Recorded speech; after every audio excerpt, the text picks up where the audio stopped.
What's up everyone, it's Caddy with MoneyVest. So in this video, we are going to be talking about one stock which I truly believe is trading at a very attractive price relative to its value. And some people would even argue that it's undervalued. And I'm also going to be introducing our first individual stock research report that as a community, as MoneyVest, we are going to start building a lot of these for each and every stock. So if you want to get access to these and be able to view them, analyze, read through them, and go over our analysis, these are going to be, 4, 5, 6, 7 pages long research reports that me and my team is going to be building for you guys. Link's going to be down below. We'll love to have you on board. So as I've already mentioned, this is going to be the MoneyVest stock reports where you can literally just view and analyze these reports. So we are going to do that for our first company in this video. So again, link's going to be down below. And the stock that we are talking about today is going to be Qualcomm. And Qualcomm right now is trading at a little bit over $111 per share. So that's really where we are at the moment. It's been consolidating sideways for quite some time. So this is going to be the research report. Again, you can literally just view this on Google Docs. I will be sharing 4 reports with all of our members this weekend. Qualcomm is going to be one of them. And there's going to be 3 more stocks that we are going to go over over the weekend. So I'm going to be uploading them.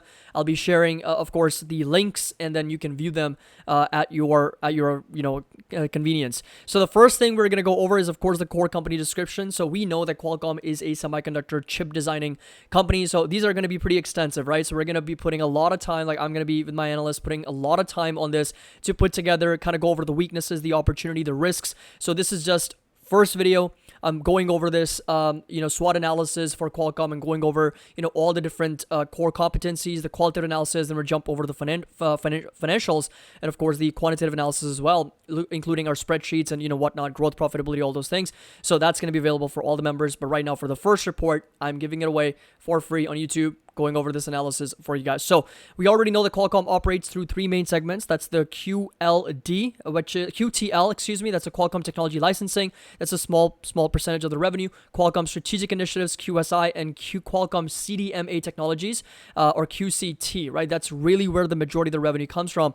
And they very much focus on designing chips for wireless technology, 5G, IoT, and there are a lot of strengths to this business. First of all, let's break down the geographic breakdown for the revenue. So the greatest contribution to revenue figure was made by China, including Hong Kong, which is approximately 64%, and the remaining came from Vietnam, 14%, South Korea, the United States, and other foreign countries. And Qualcomm has an overall rating of 4.1 out of 5, and that's also going to be included in our research report because we also want to understand how the company is doing from a customer review and a product review, employee review standpoint, right? Because that's part of the qualitative analysis. So overall, 84% employees would recommend working at Qualcomm. So got a pretty good work-life balance, pretty good working culture, and 72% have a positive outlook for the business. And the primary customers are smartphone manufacturers. The company's major customers include Samsung, LG, Apple, Oppo, Vivo, Xiaomi, and other customers include automotive companies like Audi, BMW, Daimler, and Ford. So those are going to be companies included as part of the, of course, revenue breakdown and the customer breakdown. Now, when it comes to strengths, there are a ton of strengths because we know the 5G wireless market, the IoT market is going to continue to grow. And as a result, the company focuses on 5G as the next major growth opportunity. And the company invests heavily in research and development, enabling it to stay at the forefront of technological advancements in wireless communication and diversified product portfolio. So the company's competitive advantage is the portfolio of patents and licenses the company actually owns. And there were 2 main announcements that were made recently. So collaboration with Meta. So Qualcomm has been collaborating with Meta on Quest 3. So Snapdragon is going to be the chip that Meta is going to be using. So Snapdragon 8 Gen 2 is going to be in the top devices, smartphones powered by Qualcomm's chip. And not to mention that Apple also came to an agreement with Qualcomm to have those smartphone launches in 2024, 2025, and 2026 as well. And this agreement reinforces Qualcomm's track record of sustained leadership across 5G technologies and products. Now, there are some weaknesses that I also want to highlight that were in the financials that we figured out. So inventory levels are high, so they need to kind of sell through that inventory in order to complete the raise capital to invest in the channel. And the liquidity position of Qualcomm doesn't seem in good state either. We're going to go over the current and the quick ratio, and the cash has also been declining a little bit over the last 10 years. It's down by almost 14%. High dependence on a small number of customers, so it's a little bit more concentrated with respect to the number of customers that they have that make a majority of the revenue, because Apple did, started making their own chips, and as a result, it affected both Qualcomm and Intel and declined the revenues for the company in 2019. So those are some of the weaknesses. Now, opportunity, Qualcomm could seek out other competitors. So in terms of M&A, even though they failed to acquire NXP a few years ago, but they could still seek out government approval to acquire other companies in this space. And Qualcomm dominates the automotive connectivity chipset market, having a market share of over 80%. However, the 2023 smartphone TAM is to decline 10% year over year due to worsening China and demand as well. So those are some of the opportunities and, of course, the risks and the threat. Operational risk, again, the business is concentrated in China because majority of the revenue is coming from China. And as a result, there could be some U.S.-China trade concerns over security tensions. We already know that China's been, leading the sort of, not really leading, but is definitely accelerating in terms of their artificial intelligence and not to mention semiconductors. And U.S. has been retaliating by putting sanctions on companies to export those chips over to China. So that's obviously an operational risk for the company. And finally, the competition. The industry is subject to rapid technological change, and the success of company depends to its ability to adapt to change and, of course, come up with new technology. And some of the competitors are going to be Texas Instruments, Intel, Analog Devices, AMD, and Micron. So Qualcomm right now is performing well relative to these competitors. However, I will mention that Qualcomm has gone through these several periods where the revenue has pretty much been stagnant. So if you come over to the financials here, you'll notice that we haven't quite seen a significant amount of growth up until more recently, right? So last 3 years is really where that growth has been coming from.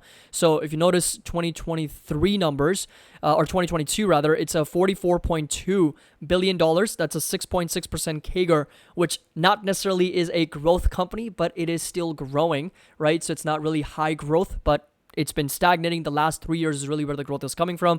Gross profits up almost 6% on a year-over-year basis. Margins have compressed by a little bit over 3.73%. Operating income's up over 8%, so there's the operating leverage that's starting to kick in a little bit for the company, and EBITDA is up almost 8%. Operating margins are also up 4.3%. We've got net income up 7.3%, and net margins have expanded to over 1.71%. And the beautiful thing is the company's been buying back shares by 4.7%. So if you come over to the share count, it's gone from 1.75 billion down to 1.14 billion shares, and as a result, earnings per share is sitting at just over $11.38, and that's a 12.6% growth on a year-over-year basis. So that's pretty good. And capex only makes up 5% of the company's revenue. Free cash flows have also grown. Actually, they've been pretty flat, but free cash flow margins have also declined a little bit. So that's a bit of a concern from the company's standpoint. Now, when it comes to the balance sheet, we do have the current assets sitting at about $20.7 billion. Current liabilities at a little bit over 11.87. And again, current liabilities have grown at a faster rate than current assets, and that's one of the things that we highlighted in one of the potential weaknesses or concerns that you may want to look into. That's a bit of a yellow flag. And inventory is pretty high, grown to over 19%, $6.34 billion of their total current assets of $20 billion. That's over 25, close to 30% of the current assets made up of inventory. Cash and investments are sitting at $7.68 billion. We've got a long-term debt of $13.54. Net debt sitting at a positive number of $5.86 billion. Just want to make sure that that is indeed correct. So if you come over to the balance sheet, we've got total cash and investment $6.38 billion. And then we've got long-term debt, which is going to be all the way down here, sitting at around $13.53 billion. So yes, they do have a little bit of that net debt in the positive range at a little bit over $5 billion. Just want to double check here as well. Just to make sure there, so 6.8 billion, but that's not that's because of the most recent report, and we're looking at 2022 numbers. So that's where we are. So balance sheet is a bit of a concern because earlier you'll notice that they almost had no debt and a lot of cash on the balance sheet in 2013, and over the last 10 years they have taken on a little bit more debt. Total assets do exceed total liabilities, so that's good. Current ratio, quick ratio is pretty good. Debt to free cash flow is under 3. That's exactly what we look for.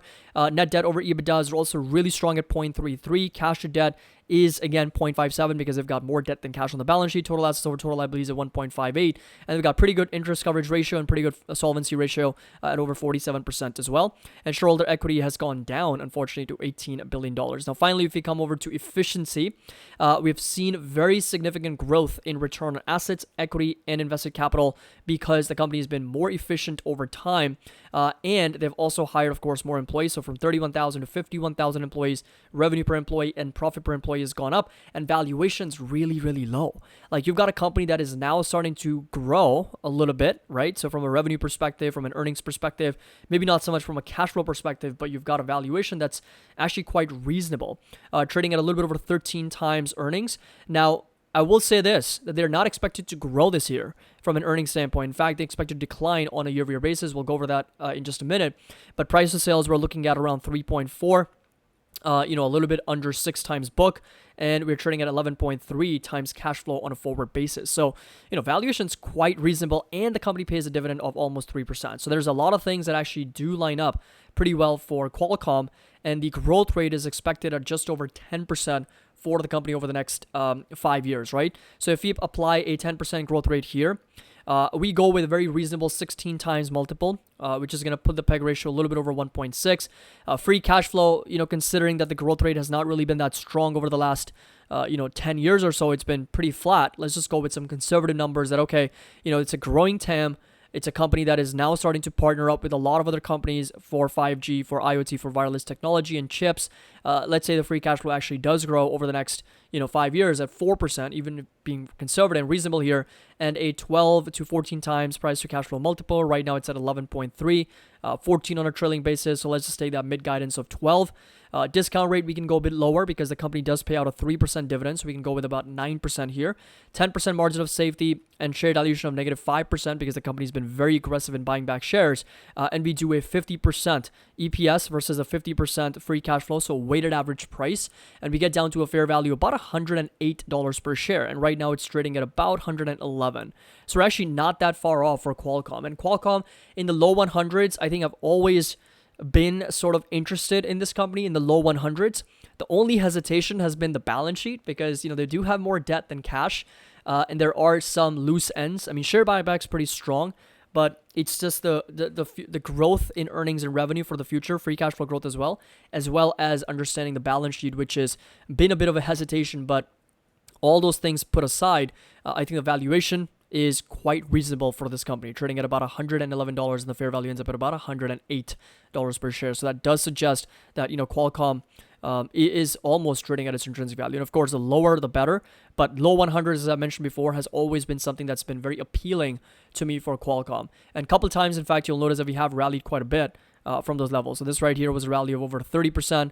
This right here, once again, was a rally of over 30%. So Qualcomm has rallied, but it's been trading in this range for quite some time.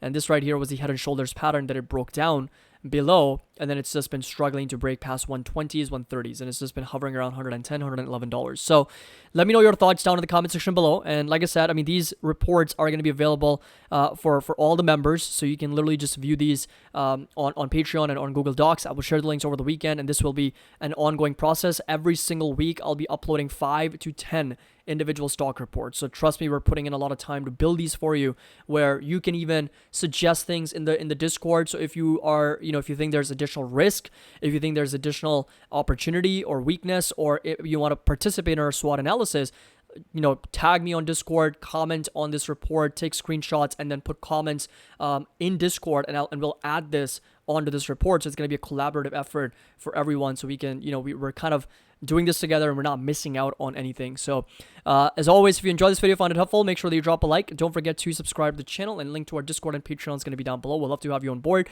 And as always, happy investing. I'll see you all in the next video.